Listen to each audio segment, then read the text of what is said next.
মুসলমান ইমানদার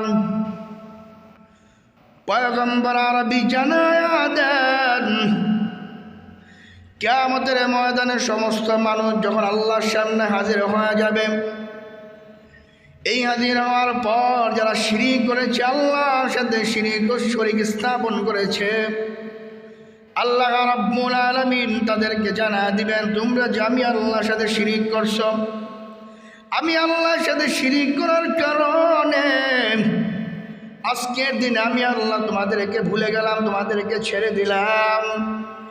আমি আল্লাহর সাথে তোমরা যা শিরিক করেছো তাও আমি আল্লাহ আজকের দিনে ছেড়ে দিলাম।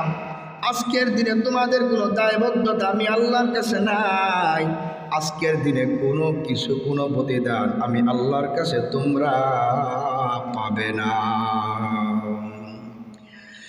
বিপরীতের দিকে দেখেন, যখন কোনো ইমানদার আল্লাহর সামনে দাঁড়াবে, কোনো শিরিক করে নাই, আল্লাহ তখন তাদেরকে ডেকে বলবেন, ও আমার বান্দা বান্দি শুনো,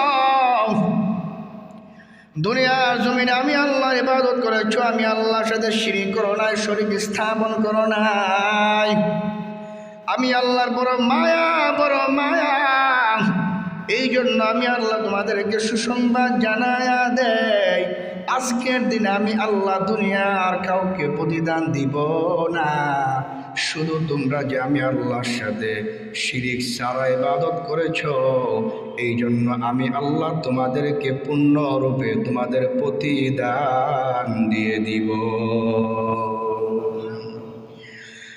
মুসলমান ইমানদার, আল্লাহ রাব্বুল আলামিন বলেন, মা খালাকাতুল জিন্না ওয়াল ইনসা ইল্লা লিয়াবুদুন। দুনিয়ার মানুষকে আমি আল্লাহ বানিয়েছি আমার ইবাদত করার জন্য। ইবাদতটা কতক্ষণ করবেন? কতদিন পর্যন্ত আল্লাহর ইবাদত?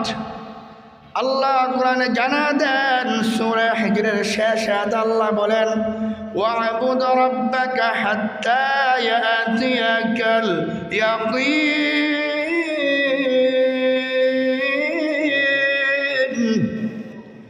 আল্লাহ রাব্বুল আলামিন বলেন, বান্দা শুনে রাখো,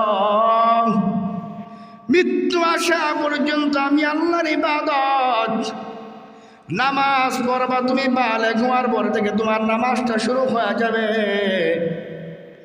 বান্দা তোমার মৃত্যু আসা পর্যন্ত ইবাদত চলতে থাকবে, ইবাদত চলতে থাকবে।